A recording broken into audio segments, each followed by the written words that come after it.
आप सुनते आए होंगे कि योगी सरकार घुसपैठियों से, अवैध कब्जा करने वालों से कागज मांगती है ताकि असली और नकली की पहचान हो सके।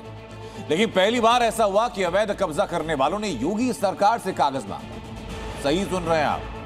लखनऊ के जिस केजीएमयू में बनी अवैध मजार को लेकर सरकारी नोटिस जारी किया गया, अब उन्हीं मजारों के पैरोकार बनकर खड़े हुए मुस्लिम संगठनों के कर्ता धर्ता केजीएमयू से कागज मांग रहे हैं। ये रिपोर्ट जरा देखिए।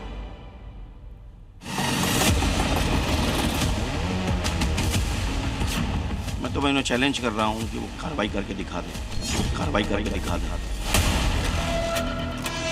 इसके लिए हमारी जो है वो मुहिम चलेगी और इसको हम होने नहीं देंगे वहाँ के ऊपर,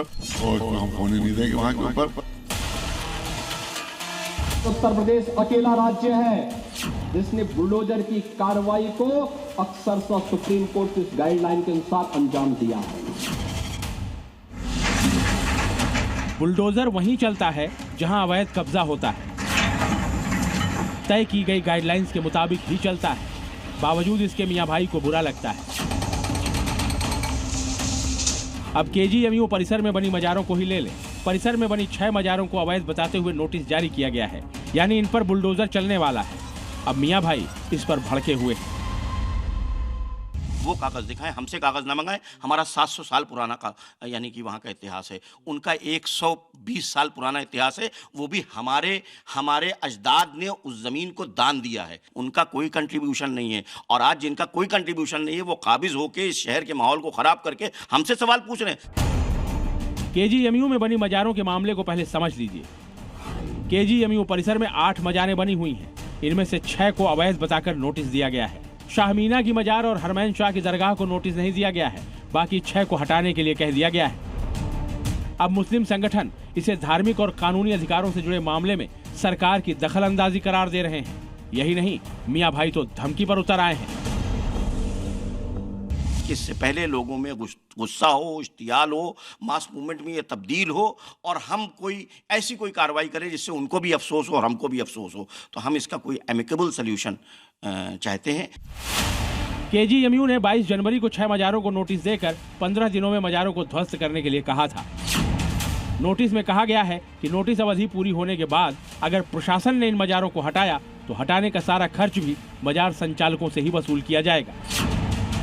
अवैध कब्जों को लेकर सीएम योगी का फंडा बिल्कुल क्लियर है। कब्जा कोई भी करेगा, किसी भी स्मारक पर, किसी भी पौराणिक स्थल पर, वो कोई भी होगा, उसको छोड़ूंगा तो नहीं।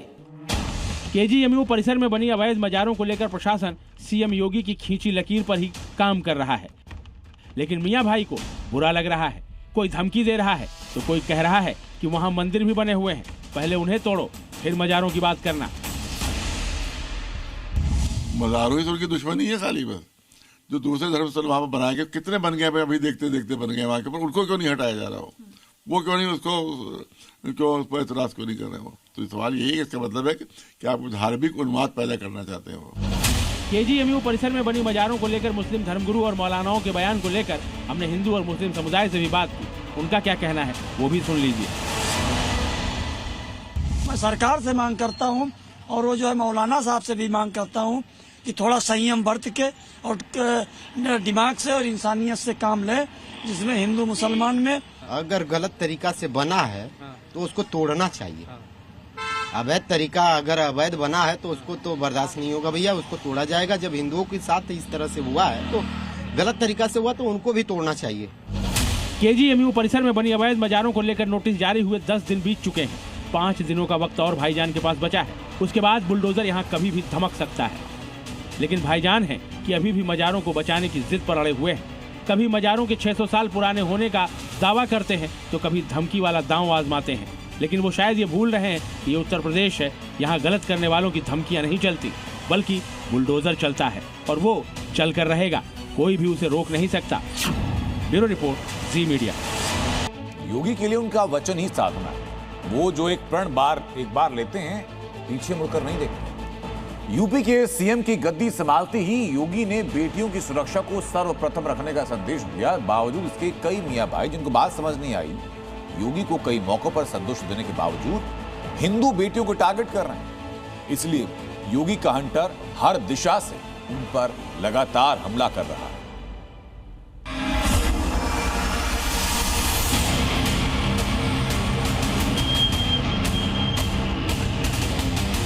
प्रदेश सरकार के बुलडोजर को देखा है ना,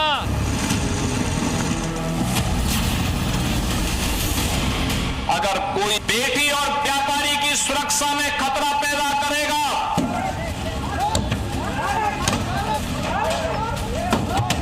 तो कानून का डंडा उसको ऐसे चपेटे में लेगा जैसे कि उसने कभी सोचा भी नहीं होगा। इसे कहते हैं छलनी करना, इसे कहते हैं बखिया उधेड़ना। ये खान साहब के कलेजे पर हमला है। वो खान साहब जिनके निशाने पर हिंदू नाबालिग बेटी थी, वो शख्स जिसने बड़े शान से अपने घर के बाहर बड़ा बड़ा लिखा था खान साहब।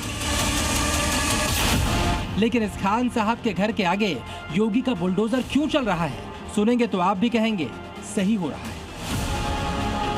फहीम पर एक हिंदू नाबालिग से लव जिहाद का आरोप है। इसने न केवल नाबालिग को झूठे प्यार के जाल में फंसाया, बल्कि उस पर धर्मांतरण का दबाव भी बनाया। जब युवती ने सनातन धर्म छोड़कर इस्लाम अपनाने से मना किया तो मियां फहीम ने नाबालिग के अश्लील वीडियो वायरल कर दिए। और इस घिनौनी हरकत में फहीम अकेला नहीं था। हिंदू नाबालिग को चौतरफा घेरने के लिए फहीम ने अपनी जमात इकट्ठा की थी। फहीम की हरकत के बाद योगी फोर्स ने उन सभी आरोपियों का जो हश्र किया, वो आरोपी कभी भूल नहीं पाएंगे। अबान उर्फ अफान के घर पर हिंदूवादी संगठनों ने पथराव किया, जिसके बाद भीड़ का गुस्सा देख योगी फोर्स ने फौरन अबान और उसके पिता के खिलाफ केस दर्ज कर लिया। इसके बाद यूपी पुलिस ने अबान के लॉज पर ताला जड़ दिया। ये वही लॉज था जहां हिंदू बेटी का वीडियो बनाकर उसके साथ दुष्कर्म किया गया था। इस बीच फरार चल रहे अबान को पुलिस ने मुठभेड़ में धर दबोचा था। और अब ये बुलडोजर कार्रवाई बता रही है कि अबाम हो या फहीम, गुनाहों की सजा का डोज योगी बराबर देते हैं। आप तस्वीरों के माध्यम से देख सकते हैं, यह एक आरोपी फहीम उर्फ लाला का वो प्रतिष्ठान है जिसके द्वारा जो नगर पंचायत की जमीन है उस पर कब्जे का प्रयास किया गया था। वहां पर चबूतरे टाइप का निर्माण किया गया था इन पाइपों के माध्यम से, जिसको नगर पंचायत प्रशासन द्वारा अब ध्वस्त कर दिया गया। हमीरपुर में लव जिहाद के आरोपी फहीम उर्फ लाला के अवैध कब्जे के बाहर जब बुलडोजर पहुंचा तो खान साहब के अवैध किले का मुखौटा ही देखिए कैसे उखड़ गया। मकान के मुख्य द्वार पर बड़े बड़े शब्दों में लिखा था खान साहब, और ठीक उसी दरवाजे के सामने से बुलडोजर ने अपना काम शुरू किया। पहले सीढ़ियों को तोड़ा, फिर अवैध नाले को। देखते ही देखते पूरे के पूरे अतिक्रमण की योगी के पीले पंजे ने सफाई कर दी। बुलडोजर एक्शन के दौरान बड़ी संख्या में पुलिस और प्रशासन के अधिकारी वहां पर मौजूद रहे। आरोपी ने मकान के बाहर सरकारी जमीन पर अवैध कब्जा किया हुआ था, जिसे बुलडोजर को तोड़ने में कुछ मिनटों से ज्यादा का वक्त नहीं लगा।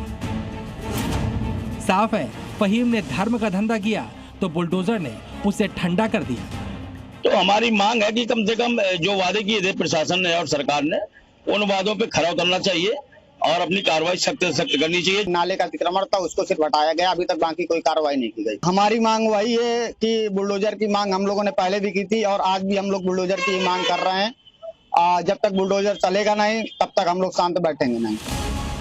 योगी कई दफा यह संदेश अपराधियों को दे भी चुके हैं कि उनके लिए प्रदेश में बेटियों की सुरक्षा से बढ़कर कुछ नहीं है, लेकिन इन भाईजान को तब ये बात समझ नहीं आई। लेकिन अब लंगड़ा अबान और बुलडोजर एक्शन के बाद फहीम दोनों अच्छे से समझ गए होंगे कि यूपी में रहना है तो कायदे में ही फायदा है।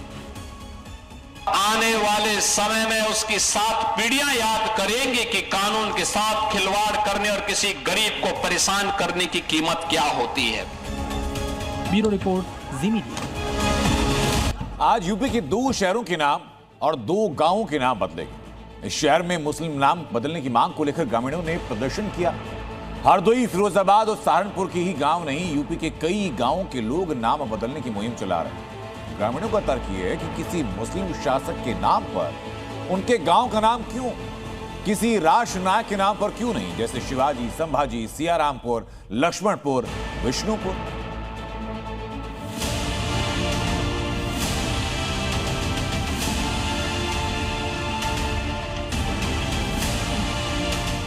हाजीपुर बना सियाराम और मुराकिरार बना हरिनगर और औरंगजेबपुर बनेगा विष्णुपुर।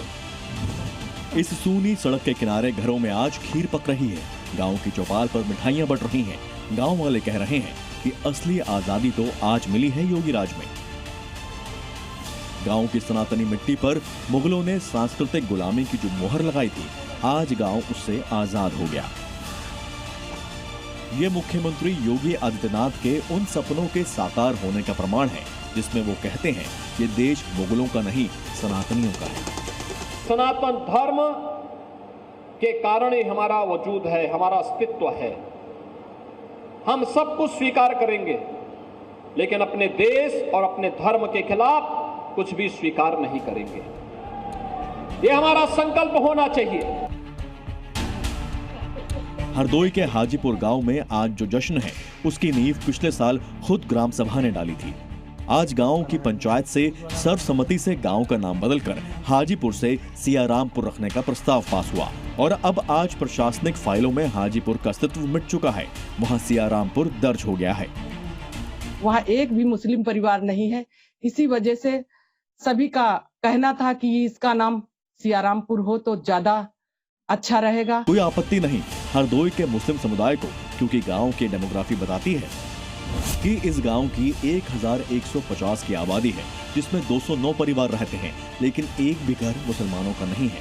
अगर वहाँ पर पंचायत ने ये देखा कि वहाँ पर मुसलमान नहीं है और नाम अगर वहाँ की जनता चाह रही है बदल दें, तो कोई इसमें नीति है सरकार की, वो बदल सकती है। तो मुस्लिम ना होने की वजह से वैसे भी सरकार की नीति है, सरकार जो चाहती है वो करती है। और जब है नहीं मुस्लिम तो वहाँ किसी को कोई आपत्ति होनी भी नहीं चाहिए। नाम पहचान है, नाम संस्कृति का हिस्सा है और कुछ लोगों का आरोप है कि नाम सियासी कलाबाजी दिखाने का खेल भी हो चुका है। लेकिन वो नाम गांव के सीने पर दर्ज क्यों रहे जिसने देश को नोचा, खसोटा और सनातन के सारे प्रतीकों को मिट्टी में मिलाने की कोशिश की गई। सहारनपुर के इस बोर्ड पर जो औरंगजेबपुर लिखा है, लोग उस पर कालिख पोत रहे हैं। इस बोर्ड पर लिखा औरंगजेब शब्द इन्हें चिढ़ाता है। इस बोर्ड को देखते ही अपने नायकों की कुर्बानियां इनके जहन में दस्तक देती हैं कि अब तक क्यों टंगा है औरंगजेबपुर का बोर्ड। शिकोहाबाद के उर्मुरा किरार गांव का नाम बदलकर हरिनगर कर दिया गया है। मुख्यमंत्री योगी आदित्यनाथ ने ग्रामीणों की मांग पर इसे स्वीकृति दी। किरार शब्द जाति सूचक होने के कारण ग्रामीण असहज महसूस करते थे। प्रशासन ने 5 महीने पहले प्रस्ताव भेजा था। अब ये गांव भगवान विष्णु के नाम पर हरिनगर के रूप में जाना जाएगा। योगी राज में फैजाबाद अयोध्या बना, इलाहाबाद प्रयागराज बना और जहां से भी मुस्लिम आक्रांताओं के नाम पर रखे नगर गांव को बदलने की मांग उठती है, योगी सरकार उस पर काम करती है, बदलती है। जो लोग कहते हैं कि नाम बदलने से क्या होगा, वो भूल जाते हैं कि नाम ही वो आधार है जिससे संस्कृति की पहचान होती है। ब्यूरो रिपोर्ट, जी मीडिया। आज देश का आम बजट पेश हो गया। वित्त मंत्री ने 53 लाख करोड़ रुपए का बजट पेश किया और इस बार बजट में कई ऐलान थे, लेकिन योगी के यूपी का खास ख्याल रखा गया। वित्त मंत्री ने यूपी को कई सौगात दी। वित्त मंत्री योगी के यूपी पर खास मेहरबान नजर आए। देश में 7 हाई स्पीड कॉरिडोर का ऐलान हुआ, जिसमें 2 रूट वाराणसी के हैं। पहला दिल्ली और वाराणसी के बीच और दूसरा रूट वाराणसी से सिलीगुड़ी का होगा। यूपी को एक एम्स नया मिला जो पश्चिमी उत्तर प्रदेश में होगा। एक नया IIT बुंदेलखंड में बनाया जाएगा। जेवर एयरपोर्ट के पास सेमीकंडक्टर पार्क बनेगा। लखनऊ में AI सिटी बसाई जाएगी। हापुड़ सहारनपुर में एग्री एक्सपोर्ट प्रोसेसिंग जोन बनाया जाएगा। प्रयागराज में नया औद्योगिक क्षेत्र बनाया जाएगा और वाराणसी में नया लॉजिस्टिक हब बनेगा। लखनऊ, कानपुर और आगरा में मेट्रो के विस्तार के लिए 32,000 करोड़ रुपए की मंजूरी दी। गंगा एक्सप्रेसवे के आसपास औद्योगिक क्षेत्र के लिए 22,500 करोड़ रुपए का कर्ज दिया जाएगा। कुल मिलाकर कहें तो अगले साल होने वाले विधानसभा चुनाव को देखते हुए यूपी का विशेष ख्याल रखा गया। 145 करोड़ भारतवासियों के आशा और आकांक्षाओं का प्रतीक यह बजट है, जिसमें नए भारत और विकसित भारत की संकल्पना का दृष्टि स्पष्ट दिखाई देती है। इस बार के बजट में वित्त मंत्री ने देश के सबसे बड़े सूबे को निराश नहीं किया। उत्तर प्रदेश के लिए कई बड़ी योजनाओं का ऐलान किया गया। पश्चिमी उत्तर प्रदेश में एम्स खोलने का ऐलान, बुंदेलखंड के युवाओं को मिली IIT की सौगात, प्रयागराज में नया औद्योगिक नोड के लिए विशेष फंड, जेवर एयरपोर्ट के पास देश के पहले सेमीकंडक्टर डिजाइन और विनिर्माण पार्क को हरी झंडी। लखनऊ में ICT विकसित करने की घोषणा। वाराणसी में एकीकृत लॉजिस्टिक हब का निर्माण होगा। गंगा एक्सप्रेसवे के विस्तार और औद्योगिक गलियारों के लिए 22,500 करोड़ का अतिरिक्त ऋण दिया जाएगा। हापुड़ और सहारनपुर में एग्री एक्सपोर्ट प्रोसेसिंग जोन की स्थापना की जाएगी। लखनऊ, कानपुर और आगरा मेट्रो के अगले चरणों के लिए 32,075 करोड़ का आवंटन किया गया। इसके अलावा Delhi, Varanasi, Mumbai, Varanasi high speed corridor का ऐलान भी किया गया। लेकिन अखिलेश यादव को लगता है कि बजट सिर्फ 5% लोगों के लिए बना है। बीजेपी से कोई उम्मीद मत करिए, कुछ लोगों को लाभ पहुंचाने के लिए बीजेपी काम करती है। ये पाकिस्तान के सबसे बड़े सूबे के हालात हैं, जहां खुद को न्यूक्लियर पावर बताकर इजराने वाली मुल्ला मुनीर की फौज घुटनों पर आ गई है। बलूचिस्तान का मोर्चा छोड़कर भाग रही है। ऐसा हुआ है उन मुट्ठी भर बलूच लड़ाकों के ताबड़तोड़ हमलों के चलते, जिन्हें मुनीर कुछ महीनों पहले चुटकियों में मसल देने का ख्वाब देख रहा था। लेकिन मुनीर का यह वेरी सून कभी नहीं आया। पिछले साल उसने ये बयान बलूच लड़ाकों के लिए दिया था। हुंकार भरी थी कि आज़ादी की मांग लेकर लड़ रहे इन बलूचों को उनकी औकात दिखा दी जाएगी, लेकिन हो उल्टा गया। बलूच लिबरेशन आर्मी के ऑपरेशन हैरोफ 2.0 ने मुनीर और उसकी फौज की ही लंका लगा दी। बलूचिस्तान लिबरेशन आर्मी ने एक साथ 14 शहरों पर हमला करके पाकिस्तानी सेना को हिलाकर रख दिया। रिपोर्ट के मुताबिक BLA ने एक साथ 48 जगहों पर हमला किया, जिसमें लगभग 90 पाकिस्तानी सैनिकों की मौत हो गई।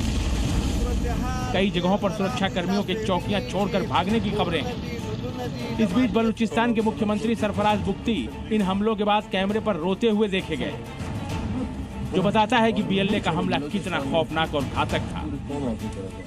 बलूच लड़ाकों के एक साथ किए गए हमलों के बाद सरफराज बुख्ती पुलिस अधिकारियों से बात कर रहे थे।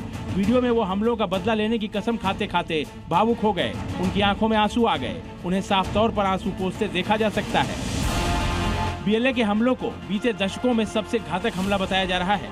ये हमले शुक्रवार रात को शुरू हुए और अब तक जारी है। BLA लड़ाकों ने कई जगहों पर पाकिस्तानी सेना, पुलिस ठिकानों और नागरिक ठिकानों को निशाना बनाया। मुनीर एंड कंपनी दावा कर रही है कि बलूच लिबरेशन आर्मी के हमले उन्होंने नाकाम कर दिए, लेकिन उनके दावों पर खुद पाकिस्तानी ही सवाल खड़े कर रहे हैं। पूरे बलूचिस्तान, खासतौर पर क्वेटा, पासनी, मस्तुंग, नुश्की और ग्वादर जिले में कोऑर्डिनेटेड बंदूक और आत्मघाती हमले हो रहे हैं। बलूच लिबरेशन आर्मी ने चेतावनी दी है कि अब जब तक बलूचिस्तान को आजाद नहीं करा लिया जाएगा, ऐसे हमले होते रहेंगे। यानी मुनीर के लिए आने वाले दिन बुरे सपने जैसे साबित होने वाले हैं। ब्यूरो रिपोर्ट, जी मीडिया। आज जब हिंदुस्तान की संसद में पटल पर बजट रखा जा रहा था, उस वक्त पाकिस्तान में कोराम था। पाकिस्तान की एक रिपोर्ट बता रही कि देश में बेरोजगारों की ऐसी फौज है जो मुल्ला मुनीर से लेकर शहबाज शरीफ तक चूल्हे हिला देने वाली। अशिक्षा, बेरोजगारी, गरीबी पाकिस्तान को उस कुएं में धकेल चुकी है जहां से निकलने की फिलहाल कोई सूरत दिखाई नहीं पड़ती। हिंदुस्तान की संसद में जब देश का बजट तरक्की की नई इबारत लिख रहा है, उस वक्त पाकिस्तान में बेरोजगारी के मार से मुल्क की कमर टूटी हुई है। भीख के सिक्के भी पाकिस्तान के युवाओं को नौकरी दिला पाने में नाकाम है। पाकिस्तान की इकोनॉमी हॉरर की ऐसी कहानी है जिसे देखकर ही डर लगता है कि 23 करोड़ मुसलमानों को हुक्मरानों ने हाथ में वही कटोरा थमा दिया जो वो विदेश जाते हैं तो भीख मांगने के लिए उनसे छीन लेते हैं। पाकिस्तान में बेरोजगारी की सबसे लेटेस्ट रिपोर्ट देखिए। पाकिस्तान में बेरोजगारी दर 7.1% के साथ पिछले 2 दशकों के उच्चतम स्तर पर है। पिछले 2 वर्षों में करीब 15 लाख युवा देश छोड़ने के लिए मजबूर हुए। डॉक्टर, इंजीनियर और IT एक्सपर्ट देश छोड़कर भाग रहे हैं। हिंदुस्तान के खिलाफ 24 घंटे साजिश की दरी बिछाने वाली पाकिस्तान की सरकार ने देश को ऐसे अंधेरे कुएं में ढकेल दिया जहां बेरोजगारी लाश की तरह सतह पर तैर रही है। ये हाल दिन, हफ्ते या महीने में नहीं हुआ। ये साल दर साल पाकिस्तान की इकोनॉमी के गर्त में डूबते जाने की सबसे ताजा तस्वीर है। पाकिस्तान में बेरोजगारी सिर्फ एक समस्या नहीं है, इसके कई पहलू हैं। नंबर 1, पाकिस्तान में गरीबी बढ़कर आबादी के करीब 45% तक पहुंच गई है। नंबर 2, देश पर कुल सरकारी कर्ज मार्च 2025 तक 76,000 अरब रुपए से ज्यादा हो चुका है। नंबर 3, कपड़ा उद्योग, सॉफ्टवेयर, कृषि और पशुपालन सेक्टर सब औंधे मुंह गिरे हुए हैं। और नंबर 4, आलम यह है कि पाकिस्तान कर्ज का ब्याज चुकाने के लिए भी कर्ज लेता है और अब वो भी मिलने में दिक्कत हो रही है। पाकिस्तान में महंगाई, बाढ़ और आर्थिक अस्थिरता, गरीबी और बेरोजगारी के 3 कीटाणु हैं, जिसका इलाज पाकिस्तान की सरकार के पास नहीं है, क्योंकि इसके लिए चाहिए पैसा और पाकिस्तान का खजाना खाली है। 3 हफ्ते पहले परमाणु बम बनाने के दावे वाले पाकिस्तान से एक बेहद चौंकाने वाली रिपोर्ट आई। जनगणना 2023 के आंकड़ों के अनुसार देश की 63% युवा आबादी कभी स्कूल नहीं गई। 15 से 29 वर्ष आयु वर्ग की लगभग 75% महिलाएं कभी स्कूल नहीं गई। तो पाकिस्तान में जो पढ़े हैं उनके लिए रोजगार नहीं, और दूसरी तरफ अनपढ़ों की लंबी चौड़ी जमात है, जिसका कागज कलम से कभी कोई सरोकार नहीं रहा। तो यह शख्सियत आतंकियों के बहकावे में बंदूक थाम रहे हैं, और जो पढ़े लिखे हैं पाकिस्तान छोड़कर रोजी रोटी की तलाश में विदेश भाग जा रहे हैं। ब्यूरो रिपोर्ट, जी मीडिया। मिडिल ईस्ट की तस्वीर घंटे दर घंटे भयानक हो रही है। ट्रंप एक से बढ़कर एक खतरनाक जंगी हथियार उतार रहे हैं। ईरान लगभग चौतरफा घिर चुका है, लेकिन खामनेई के दिल में खौफ नाम की कोई चीज नहीं। खामनेई ने आज ट्रंप को अब तक की सबसे खतरनाक धमकी दी है। ट्रंप फूले नहीं समा रहे थे कि ओमान की खाड़ी में उतरा उनका युद्धपोत अब्राहम लिंकन देख खैमनेई डर गए हैं। अमेरिका के जंगी जहाजों के बेड़े ने खैमनेई के जहन में खौफ पैदा कर दिया है। मिडिल ईस्ट में 40,000 अमेरिकी सैनिकों की तैनाती खैमनेई का हाल सद्दाम हुसैन की तरह कर सकती है।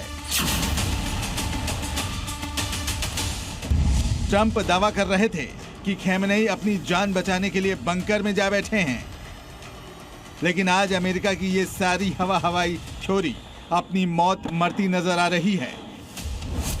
ईरान के सुप्रीम लीडर अयतुल्ला अली खैमनेई आज सामने आए। अपने गुरु पूर्व ईरान के सुप्रीम लीडर रुहुल्लाह खुमैनी के मकबरे पर पहुंचे। मौका था ईरान की इस्लामिक क्रांति की 47वीं वर्षगांठ के जश्न का। खैमनेई की ये अब तक की सबसे खतरनाक धमकी है। इस क्षेत्रीय युद्ध की धमकी मतलब अमेरिकी स्ट्राइक की सूरत में ईरान इजराइल पर भी बम बरसाएगा। ईरान का टारगेट तब सिर्फ अमेरिकी बेड़ा नहीं होगा, निशाने पर मिडिल ईस्ट के वो देश भी होंगे जो ईरान पर हमले में ट्रंप का साथ देंगे। खैमनेई के दिमाग में बिल्कुल क्लियर है कि अमेरिका से सीधी जंग वो किसी भी सूरत में नहीं जीत सकेगा। लिहाजा खैमनेई ने वो नक्शा तैयार किया है जिसमें युद्ध पूरे मिडिल ईस्ट को अपने लपेटे में ले ले। युद्ध का फैलाव मतलब उसकी तीव्रता में कमी होगी।